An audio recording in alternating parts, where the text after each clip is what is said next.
Hello students, के छ हाल खबर?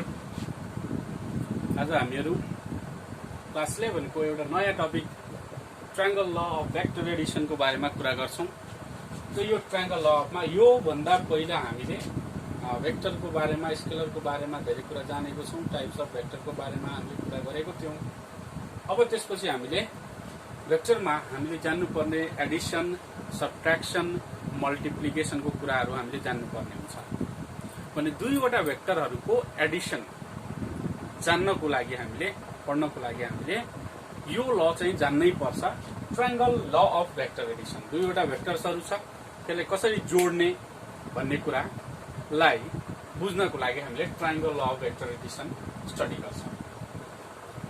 अब यो ट्रायंगल ल अफ भेक्टर एडिसनले के भन्छ भन्दाखेरि, if two sides of the triangle completely represented by two vectors, कुनै दुईवटा ट्रायंगल को साइड्सहरू, यो एउटा साइड भयो, यो अर्को साइड भयो, यो ट्रायंगल को दुईटा साइड्स भयो भने यी साइड्सहरू दुईवटा भेक्टरहरू हुन् of same order. Same order भन्नुको मतलब यो डाइरेक्सनमा गइरहेको छ, यो भन्नुको मतलब सेम डाइरेक्सनमा गइरहेको छ भने जता गए पनि सेम अर्डरमा गइरहेको छ, यसलाई सेम अर्डर भन्छ। एउटा यो एउटा भेक्टर भयो, अर्को यो भेक्टर भयो, यो सेम अर्डर भनिन्छ। यो एउटा भेक्टर भयो, अर्को यो भेक्टर भयो, यसको हेड यता भयो भने यो अपोजिट अर्डर भयो। र सेम अर्डर भन्नुको मतलब यो डाइरेक्सन एकतिरै फर्केर हिँडिरहेको छ भने त्यसलाई हामीले सेम अर्डरको भन्छौं। भने सेम अर्डरको दुईवटा साइड्स अफ ट्रायंगल छ भने, दुईवटा भेक्टरले रिप्रेजेन्ट गरेको छ भने, यो दुईवटाको भेक्टर हामीले सम निकाल्नु पर्यो भने के गर्छौं भन्दाखेरि यसको रिजल्टेन्ट लिन्छौं। र यो रिजल्टेन्ट के हुन्छ भन्दाखेरि third side of the triangle, यो ट्रायंगलको एउटा साइड ए अर्को साइड बी हो भने यसले भेक्टर रिप्रेजेन्ट गर्छ भने भनेको छ in magnitude and direction. Magnitude र डाइरेक्सन दुवै रिप्रेजेन्ट गरिरहेछ भने then the third side of the triangle in opposite direction represent the resultant in magnitude and direction. भने थर्ड साइड, एउटा साइड यो, अर्को साइड यो, थर्ड साइडलाई अपोजिट यो अर्डरमा गइरहेको छ, यतातिर आउनु पर्ने हो, तर यसको अपोजिटमा हामीले यसको रिजल्टेन्ट लिन सक्छौं। यो रिजल्टेन्ट भेक्टर भयो। रिजल्टेन्ट भेक्टर हामीले कसरी लेख्न सक्छौं? यसको म्याग्निट्युड के हो, यसको डाइरेक्सन कति हुन्छ भन्ने कुराको हामीले क्याल्कुलेसन गर्नुपर्ने छ। भन्दाखेरि मैले यो triangle law of vector Edison को लागि यहाँ एउटा ट्रायंगल बनाइरहेको छु। मानव कुनै ट्रायंगल को एउटा पोइन्ट छ ओ, यो पोइन्टबाट एउटा साइड यसरी गयो, यो यसको नाम राखौं ओपी र यो भेक्टरको नाम राख्दिए ए। यो एउटा साइड अफ द ट्रायंगल भयो र अर्को साइड अफ ट्रायंगल भइहाल्छ। मैले यसलाई क्यू ले डिनोट गरे, ठीक छ, यो पोइन्टलाई क्यू ले डिनोट गरे र यो भेक्टरलाई मैले बी भेक्टरले डिनोट गरे, भेक्टरको फर्ममा बी लेखेँ। यो दुईवटा साइड्स अफ ट्रायंगललाई मैले दुईवटा भेक्टरले रिप्रेजेन्ट गरेछु in both magnitude and direction. अनि यसको थर्ड साइड जुन हुन्छ, यो थर्ड साइड जुन छ, this third side represents the resultant of this two sides. दुईटा साइडको रिजल्टेन्ट हामी यसरी भन्न सक्छौं। यसलाई कसरी बुझ्ने भन्दाखेरि यहाँ जस्तै यो एउटा मानव बडी हो, यो बडी हो भने यदि यसमा यतातिर एउटा फोर्स लागिरहेको छ 10 न्यूटनको र यतातिर एउटा फोर्स लागिरहेको छ 10 न्यूटन, यसमा रिजल्टेन्ट फोर्स कति हुन्छ? सर, यसमा रिजल्टेन्ट फोर्स त दुवै अपोजिट एन्ड इक्वल छ भने F2 माइनस F1 गर्यो भने 0 हुन्छ। गुड। यदि यसमा 12 न्यूटन मैले लगाइदिए भने मैले के भन्छु भन्दाखेरि यो F1 माइनस F2 हो र यसको रिजल्टेन्ट फोर्स 2 न्यूटन हुन्छ। यो पनि ठिक छ। र मोसन अफ डाइरेक्सन कता हुन्छ भन्दाखेरि ठूलो म्याग्निट्युडको फोर्सतिर। अब यसलाई मैले अर्को तरिकाले भने एउटै लाइनमा फोर्स लागेन, फोर्स लागिदियो एउटा यतातिर 12 न्यूटन। अब मलाई भन यो अब्जेक्ट चाहिँ कता मुभमेन्ट गर्छ, F2 तिर जान्छ कि F1 तिर जान्छ? एन्सर इज न F2 तिर जान्छ न F1 तिर जान्छ।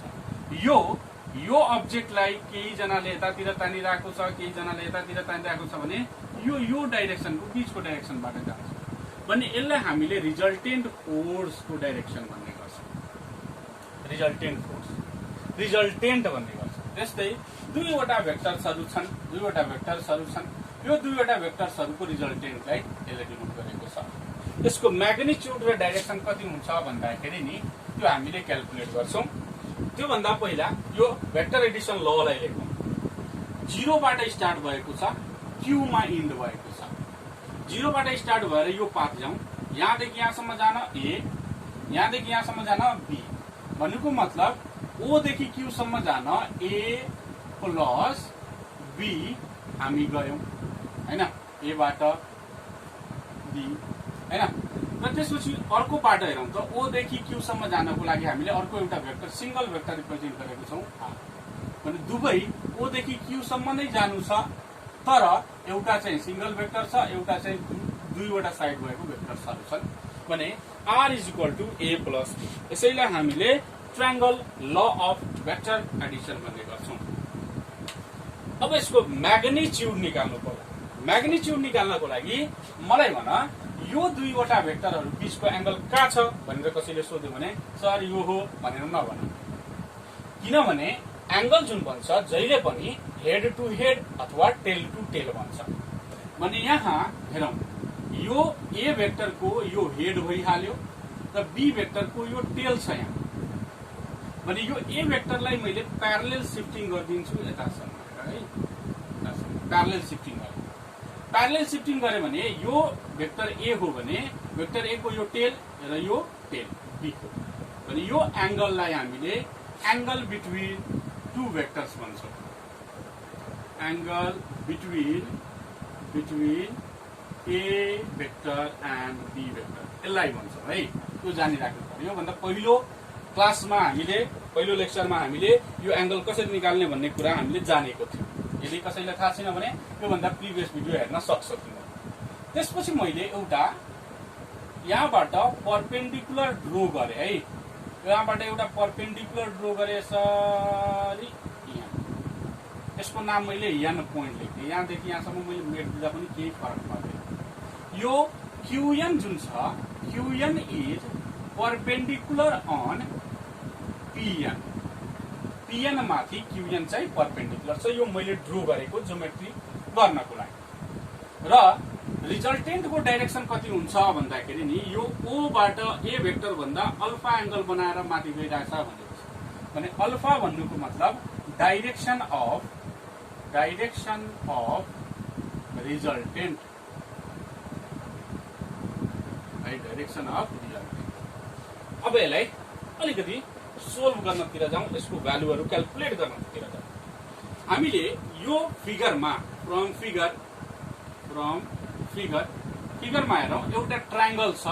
त्यो ट्रायंगल राइट एंगल ट्रायंगल हो। राइट एंगल ट्रायंगलको मैले यहाँ सिम्बल दिएँ। ठुलो एउटा ट्रायंगल हेरौँ,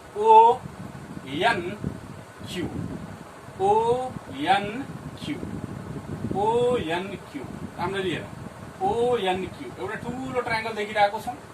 ठुलो ट्रायंगल देखिरहेको छौँ ONQ भन्ने एउटा ट्रायंगल देखिरहेको छौँ। यो हाइपोटेनस हो भने यसको अपोजिट साइड हुने, सरी यो 90 डिग्री हो भने यसको अपोजिट वाला साइड चाहिँ हाइपोटेनस हुन्छ। OQ भन्नुको मतलब हाइपोटेनस भयो। र यो अल्फा हो भने यसको यो साइड चाहिँ परपेन्डिकुलर हुन्छ, यो हाइपोटेनस भयो र बाँकी रहेको साइड यो बेस भयो। ठिक छ। भने यो राइट एंगल ट्रायंगल हो भने यसमा हामीले पाइथागोरस थ्योरम युज गर्न सक्छौँ। पाइथागोरस थ्योरम युज गर्नको लागि मैले लेखेँ OQ square is equal to hypotenuse square is equal to perpendicular square अथवा base square ON square plus perpendicular square QN square. मैले लेखेँ पाइथागोरस थ्योरमबाट है। अब OQ को भ्यालु हेरौँ त, OQ को भ्यालु हेरौँ त। OQ लाई केले रिप्रेजेन्ट गरिएको छ, रिजल्टेन्ट। ON हेरौँ, O देखि N सम्म। ON लाई हामीले लेख्नु पर्यो भने ON is equal to OP plus PN लेख्न मिल्छ। OP प्लस PN भन्नुको मतलब ON। भने मैले ओपी प्लस पिएन को स्क्वायर प्लस क्युएन को कुनै पनि भ्यालु छैन भने क्युएन स्क्वायर लेख्न मिल्छ। फेरि R square is equal to मैले लेखे ए प्लस बी को स्क्वायर छ भने ओपी स्क्वायर प्लस 2 ए को ठाउँमा ओपी बी को ठाउँमा पिएन हैन 2ab प्लस बी स्क्वायर भन्नुको मतलब पिएन स्क्वायर र प्लस क्युएन स्क्वायर यहाँ छँदैछ। यसलाई इक्वेसन 1 भनिदिउँ है। यहाँसम्म त क्लियर छ, मैले केही पनि गरेको छैन। दुईवटा भेक्टर लिएको छु, एउटालाई एक्सटेन्ड गरेर एउटा माथि परपेन्डिकुलर एउटा ठूलो ट्रायंगल बन्यो, त्यसमा पाइथागोरस लगाइदिएको छु। अब मैले सानो ट्रायंगलमा हेर्छु हेर त, यो एउटा सानो राइट एंगल ट्रायंगल बनिरहेको छ यहाँ। सानो राइट एंगल ट्रायंगल बनिरहेको छ, यसको नाम हो राइट एंगल ट्रायंगल। यसको नाम छ क्यूपीएन। किनभने ओपी हामीले थाहा छ, ओपी को भ्यालु कति छ ए, ओपी को भ्यालु कति छ ए है, ओपी को भ्यालु ए छ, पीएन को भ्यालु थाहा छैन, क्यूएन को भ्यालु थाहा छैन भने यो ट्रायंगलमा हेरौँ, यो राइट एंगल ट्रायंगलमा हेरौँ, यो परपेन्डिकुलर हो भने यो हाइपोटेनस हो र यो एंगल हो भने यसको साइडको यो परपेन्डिकुलर हो र यो तलको बेस हो हुन्छ भने मैले यो ट्रायंगलमा हेरे भने मैले लेखे sin theta is equal to है, sin theta is equal to कति हुन्छ p बाई h हुन्छ। sin theta is equal to p by h हुन्छ भने p को ठाउँमा यहाँ कति छ हेरौँ त qn र h को ठाउँमा कति छ qn बाई qp भन्नुको मतलब qp नलेखौं pq लेखौं राम्रो हुन्छ। pq भन्नुको मतलब त यो b हो, मैग्निट्यूड को टर्ममा b भने मैले qn is equal to b sin theta लेख्न मिल्छ कि मिल्दैन मलाई भन्नु। यसलाई इक्वेसन 2 लेख्न मिल्छ। फेरि त्यही ट्रायंगलमा हेरौं, मैले cos theta is equal to निकाले। cos theta is equal to कति हुन्छ मलाई भन।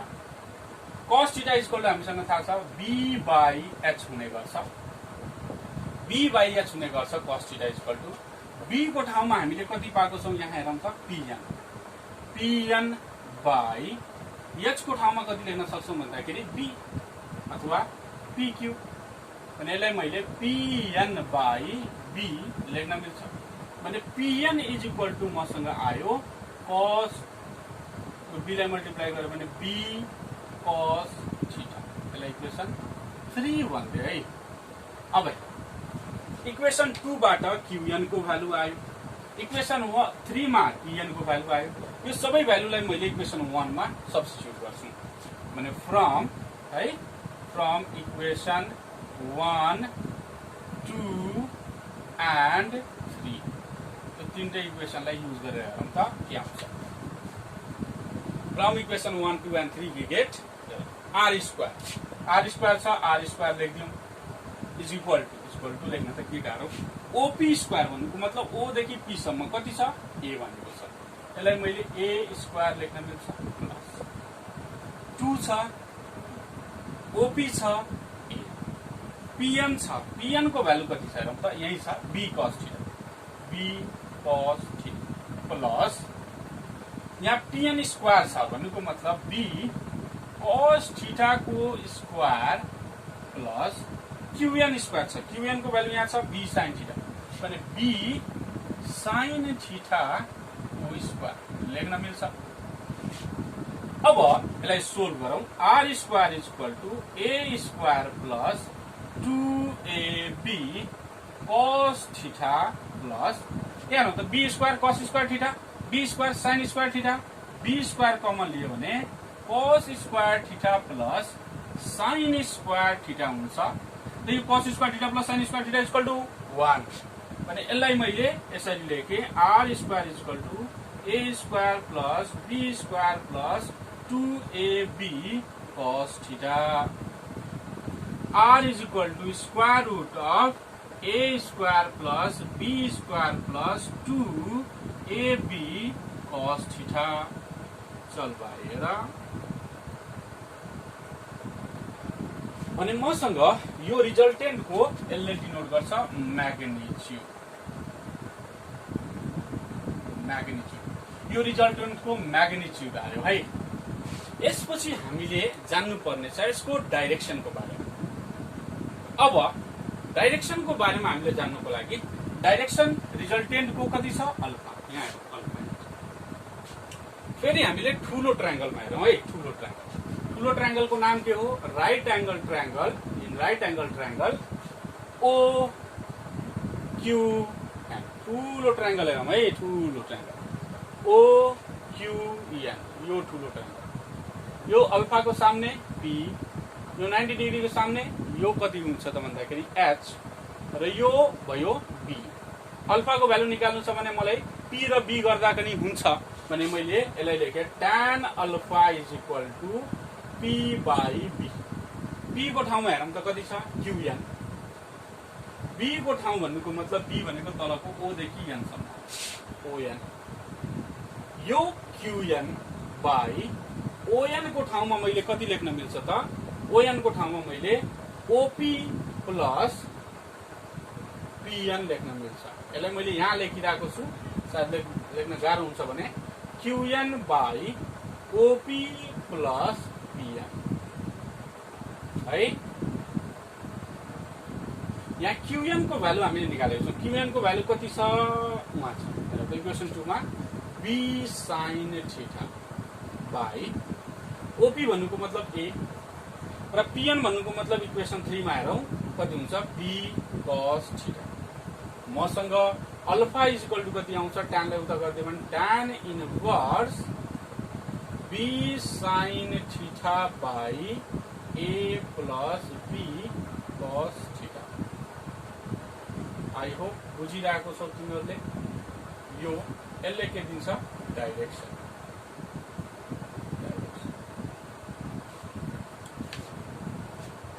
ठिक छ, यसलाई नोट गरिहाल है।